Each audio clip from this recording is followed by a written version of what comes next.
बात श्री उड़िया बाबा जी महाराज। बाबा कहते हैं कि जो ज्ञानी है, विद्वान है, वो नाम जप नहीं करते। नाम जप तुमने साधारण समझ लिया है। बिना भगवत कृपा के भगवान नाम नहीं लिया जा सकता और ना नाम में प्रीति हो सकती है। जो भगवान नाम नहीं जप करते, जो नाम में प्रीति नहीं करते, चाहे जितना बड़ा विद्वान हो, बारी मथे घृत होए बरु सिकताते बरु तेल बिनु हरि भजन न भवतरी या सिद्धांत पेल। ये अटल सिद्धांत है। पानी मथने से चाहे मक्खन निकल आवे, बालू पेरने से चाहे तेल निकल आवे, अगर भगवान का भजन नहीं करोगे तो तुम्हें भगवत प्राप्ति नहीं होगी, चाहे 18 पुराण कंठस्थ कर लो। निरंतरता चाहिए भजन में, और वो होगी भगवान नाम का निरंतर सुमिरन करने से। तो साकार उपासक नाम जप करे, ये तो समझ में आता है। निराकार उपासक भी नाम जप करे। हाँ, नाम जप और नाम कीर्तन, चाहे साकार भगवान की प्राप्ति करनी हो या निराकार भगवान की, दोनों आवश्यक है। नाम जप और नाम कीर्तन। निराकार उपासना में भगवान की सेवा विराजमान करके 8 पहर करना ये नहीं हो सकता, पर नाम जप और नाम कीर्तन ये जरूर करना चाहिए। पूज्य उड़िया बाबा, जप और कीर्तन से वृत्ति भगवदाकार होती है। भगवदाकार वृत्ति में ही निर्गुण सगुण जो भावना करो वो भगवान का साक्षात्कार होगा। क्या बाबा एक देवता का उपासक दूसरे देवता का नाम कीर्तन और पूजन आदि कर सकता है या नहीं? अच्छी तरह कर सकता है, पर अपने इष्ट की भावना में।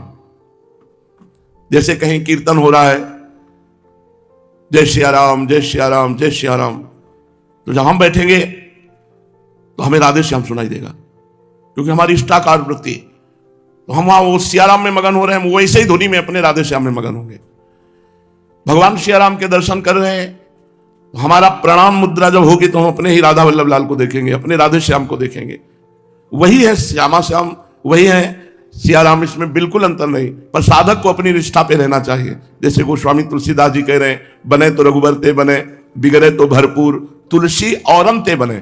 पहले कह चुके सिया राम में सब जग जानी, तो क्या और कोई बचा क्या? पर यह निष्ठा की बात है।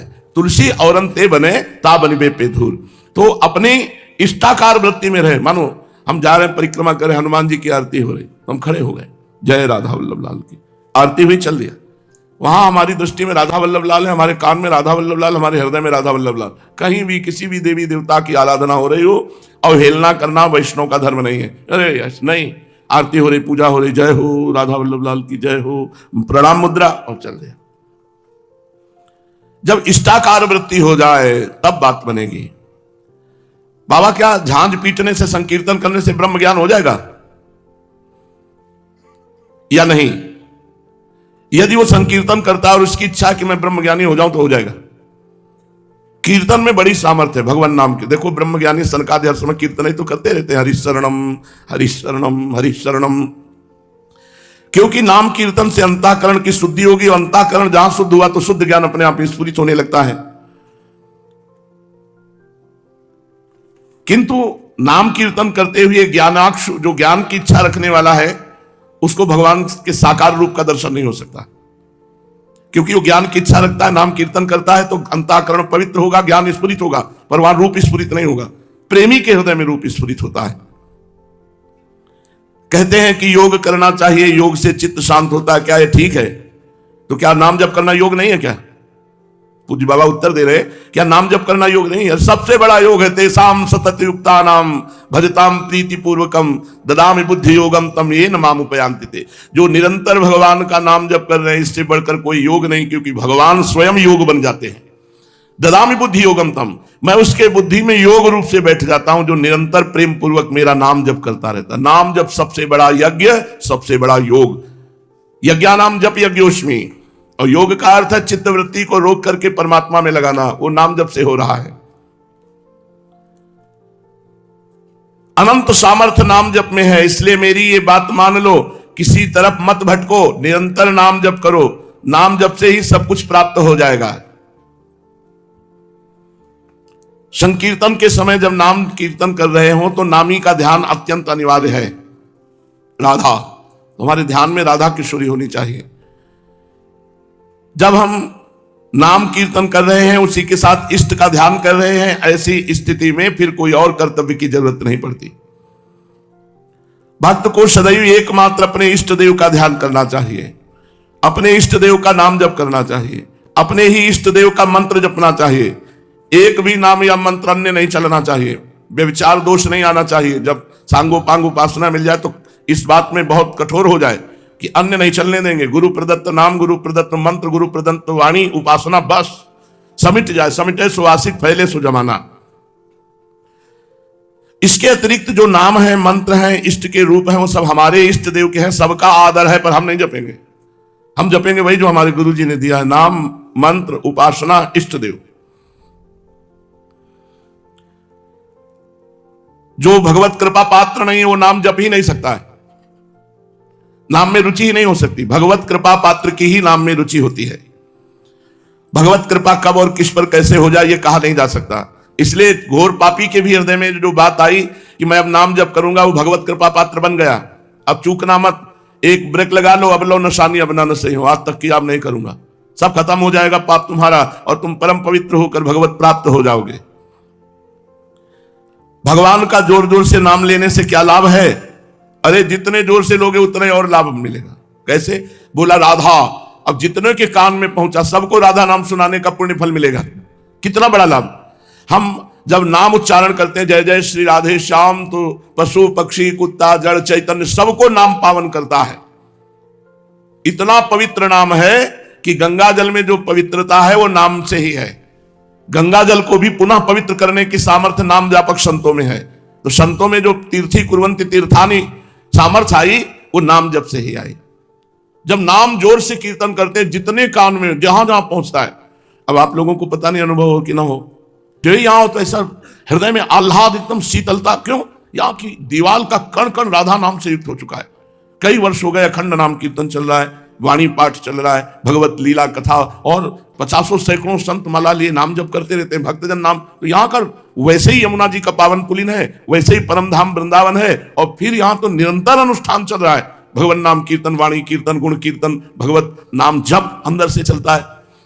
अभी हमें 2-3 दिन पहले एक सीसी कैमरे की क्लिप दिखाई, सैकड़ों उपासक बैठे हैं नीचे बेसमेंट में और नाम जप कर रहे। बहुत सुख मिला कि बिना हमारी जानकारी के भी आप लोग साधन में लगे, बहुत अच्छा लगा। वो सब दिखाया कि सैकड़ों साधक सफेद पीले सब बैठे हुए और मौन नाम जप कर रहे हैं, फिर गोपाल शास्त्र नाम पाठ कर रहे हैं। उनका धन्य है जीवन, ऐसी ही रुचि होनी चाहिए, बड़ा अच्छा। तो यहाँ आप क्या समझते हैं? एक एक कण भगवत प्राप्ति कराने के योग्य होता जा रहा है, क्योंकि वैसे ही वृंदावन धाम और निरंतर नाम जप नाम कीर्तन। और जहां नाम जप नाम कीर्तन नहीं हो रहा, वृंदावन धाम ये दम घुटता है उस स्थान पे। ऐसा लगता है जैसे हमको जो अनुकूल श्वास चाहिए वो नहीं मिल रही वायु। तो जहां भगवान नाम कीर्तन होता है उसका जड़ भी पवित्र हो जाता है, जड़ भी चैतन्यता से युक्त हो जाता है। कहे के रामदास बाबा जिस पटिया पे बैठकर भजन करते थे, वो पटिया देवता की तरह आज भी पूज रही। उससे दूध से अभिषेक होता है उस पटिया का, और वो पटिया सबकी कामनाएं पूर्ण करने वाली बन गई। जिस कामना से बाबा की वो बैठने वाली पटिया, बाबा तो अंतर ध्यान हो गए, उस पटिया का पूजन करो, वो कामना की पूर्ति हो जाएगी। प्रणत कामदम, भगवान के चरणारविंद का चिंतन करते हुए नाम जप कर, तो जड़ चटिया सीमेंट की वो भगवत स्वरूप हो गई। इसलिए जितनी जोर से नाम कीर्तन करते हैं, वो पशु पक्षी जिन जिन के कान में जाता है, उन सबके हृदय में आह्लाद होता है, उसका पुण्य आपको मिलता है। आप जो नाम कीर्तन कर रहे हैं उसका तो है ही, लेकिन हजारों लोगों को सुनाने का भी लाभ आपको प्राप्त हो। इसलिए बहुत जल्दी भगवत प्राप्ति हो जाए अगर इष्टाकार वृत्ति करके जोर जोर से नाम कीर्तन किया जाए। तो फिर इतनी महिमा है तो नाम कीर्तन सब लोग क्यों नहीं करते? तो स्कूल में 200 लड़के पढ़ते हैं, सब मॉनिटर ही हो जाते हैं क्या? उनमें एक दो कोई होते हैं जो ग्रेजुएट स्वभाव के होते हैं, नहीं तो सब गुल्ली डंडा खेलना, इधर उधर उपद्रव करना। बस पढ़ाई जो चैप्टर दिया गया उसमें चित्त जोड़ने वाला तो कोई विद्यार्थी 2-4 होते हैं। ऐसे ही कोई बिरला ही होते हैं जिनकी नाम कीर्तन में निष्ठा होती है। और नाम कीर्तन जिस ध्वनि का पकड़े, कम से कम 30 मिनट उस ध्वनि में टिके। सबकी नाम कीर्तन में निष्ठा नहीं होती। नाम निष्ठ हो गया फिर क्या बात है? नाम समस्त आसक्तियों का नाश कर देता है। नाम कीर्तन भगवदाकार वृत्ति कर देता है। नाम कीर्तन करने वाला भगवान को प्राप्त होता है। नाम कीर्तन भगवत स्वरूप कर देता है। बोले अरे ये तो संत नहीं, साक्षात भगवान है, वो भगवत स्वरूप कर देता है। तत्व ज्ञान या भगवत प्राप्ति के लिए क्या साधना बाबा उचित है? उत्तर, पहले तो परहेज करे। परहेज में चोरी न करे, हिंसा न करे, व्यभिचार न करे, नशा न करे, जुआ न खेले, झूठ न बोले। कल एक भागवत भक्त जन आए पूज्य राधा बाबा के, तो उनके पिताजी राधा बाबा को पद और कीर्तन सुनाने की सेवा थी, वो पास ही रहते थे, तो वो छोटे थे। तो उनसे कहा कि तुम दो बात पकड़ ले रहे। राधा बाबा ने कहा एक तो नाम जप कर, दूसरा कभी झूठ मत बोलना, बस इसी से भगवत प्राप्ति हो जाएगी। तो कल वो रो रहे थे, 45 वर्ष के होंगे, कि कुछ बार तो झूठ बोल दिया है, क्या बाबा क्षमा कर देंगे? बहुत जोर से रो रहे थे, हृदय से ऐसे, मतलब वो हृदय दिखाई देता है, उनके अंदर पीड़ा थी, यही पीड़ा प्रायश्चित है। बोले बाबा ने कहा था कि नाम जप और झूठ मत बोलना, तो नाम जप तो उनकी कृपा पर झूठ तो बोल चुके हैं, तो क्या बाबा क्षमा कर देंगे? कितना पवित्र हृदय है, कौन ध्यान देता है संतों की बात पे। अगर भगवत प्राप्ति करनी है तो किसी की चोरी ना करे, हिंसा ना करे। स्वभाव होता है किसी किसी को चोरी करने का। अगर भगवत प्राप्ति करनी है तो चोरी ना करे, जरूरत है मांग ले, हिंसा मन वचन से किसी को दुख ना पहुंचावे, और पराई माता बहनों से गंदी बात ना करे, नशा कोई ना करे, जुआ ना खेले, झूठ ना बोले, गाली गलौज चुगली ना करे, निंदा ना करे, और दूसरे का अनिष्ट चिंतन न करे। अगर ये त्याग दे और नाम जप करे, नाम कीर्तन करे, भगवत कथा सुने, भगवत सेवा करे, परोपकार करे, कुछ और नहीं करना, अपने आप भगवत प्राप्ति हो जाएगी। ये बिल्कुल सहज बात है, निश्चित भगवत प्राप्ति हो जाएगी।